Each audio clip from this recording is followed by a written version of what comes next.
That's it. What's up, YouTube bots community? It's your boy, Mr. Universal Sports, coming to you live and directly from that undisclosed location in California, IA.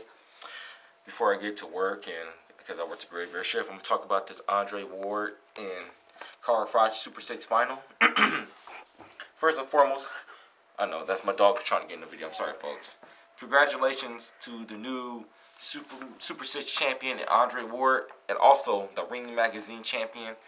Has he unified the WBA and the WBC titles also. He's officially, in my book at least, the best super middleweight in the world. Number one.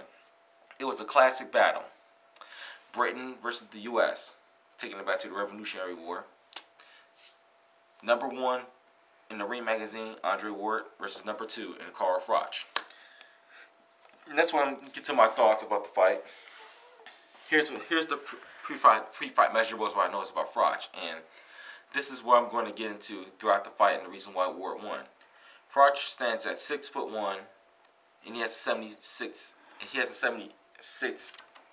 76-inch reach. So, and obviously Froch has the reach advantage. So, obviously all Froch had to do was use his strong jab, snap back when Ward tried to come in and catch him. Obviously that didn't work because Andre Ward is so good at smothering his opponents, putting his head towards the person's chest, that Froch couldn't get the torque on the right hand that he always normally does, and took him out of his fight. And I liked how the Showtime announcers even brought out the fact that Froch usually throws 69 punches per round, but in a fight with Andre Ward, he only threw 55 punches per round. So obviously, he let Andre Ward's style dominated Froch's. He fought the pace that Andre Ward made Froch fight at the pace that he wanted to fight. And also, here's what I liked about what Andre Ward did. Let me get my little notes out. Also, I had Ward winning this fight 8-4, 116 to 112 on my scorecard. Andre Ward worked off the jab, a strong, quick, fast jab. Every time Froch tried to come in and try to rough him up, Ward would land a stiff jab. And also, what I noticed in the free fight hype is that Froch is talking all this crap saying that Andre Ward can't hurt me.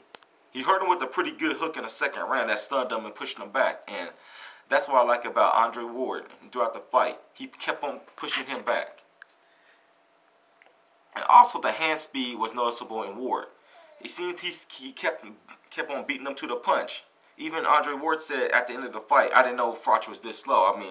He beat a faster fighter in Andre Durrell, so they gave him the benefit of the doubt. But even then, they didn't think Froch was this slow. Froch is not a slow fighter, and he's not a stiff. Froch is a pretty good, the second best fighter, and was the second best fighter at 168 pounds. But Andre Ward clearly made Froch look slow. And obviously, what I liked what Andre Ward did was that he kept on mixing it up, throwing jabs and hooks to the body, doubling it up on the left hook especially, throwing jabs to the body, weakening Froch, especially working the body with the infighting style. As the fight wore on, Froch was getting weaker. And one thing I didn't like is that the later rounds was about Andre Ward was that he got a little sloppy in the ninth, getting a little hit too much. But you know what? Andre Ward was able to prevail. Now let's talk about Froch. Obviously, that man has a stone for a chin. He has that granite chin, but like they even brought it in the pre-fight hype. The best chin sometimes is the chin that don't get hit, and he doesn't get hit. And Froch definitely was getting hit too much, even to the point I'm like, come on, Froch, you're getting hit with the double left hooks. Why don't you, to stop a hook, all you got to do is throw a straight right, a quick straight right to stop a hook. Because the hook's coming like this. A straight right, a straight punch will get there faster. That's all he had to do, and keep his hands up. Also, what I noticed, Froch kind of kept his hands a little too low, and that's why he was getting hit too much. And what I noticed about Froch too, whenever he missed the punch, he'll fall off balance. So obviously, he looked like John Pascal a little bit, where he'll come in so fast, he'll get off balance. And if Ward was a powerful puncher, he could have got an easy knockdown off of that. But thank God that didn't happen to Froch. You're saying he was unsteady? Unsteady, yeah, babe. He was pretty much unsteady. And also, he looked a little bit over-muscled in the fight. He came in at this fight at 167 pounds, a half a pound under the Super 6 limit, but it seemed that to me that Carl Froch kind of overtrained, and he got into a little bit of a slow start because he was little bit stiff. And that happens sometimes in boxing. In boxing, you gotta have loose muscles, long, lean muscles, and Froch came in a little too tight, and that contributed to his slow start. But even when Froch came on in rounds 9 and 10, it wasn't enough, and Andre Ward was still able to prevail in victory. And also, Froch got stronger as the fight went on, but it wasn't enough. Andre Ward used his style, used the jab, used that infighting, put his head in Carl Froch's chest, and won the battle of the infighting. Definitely roughed him up. And with that being said, though, I'm talking about what I liked about at the end of the fight. I liked how they both fighters, despite all the pre-fight trash talking, it's kind of like when you play basketball. You know, you talk all this trash and you pretend like you don't like each other, but at the end of the day, you shake hands, say, you know, you fought a good fight and you were slick. You know, that's all I liked about it. Both of these men came together, came up with a mutual respect for each other, and Andre Ward, being the good man that he is, told Carl Froch, "You will be a champion again."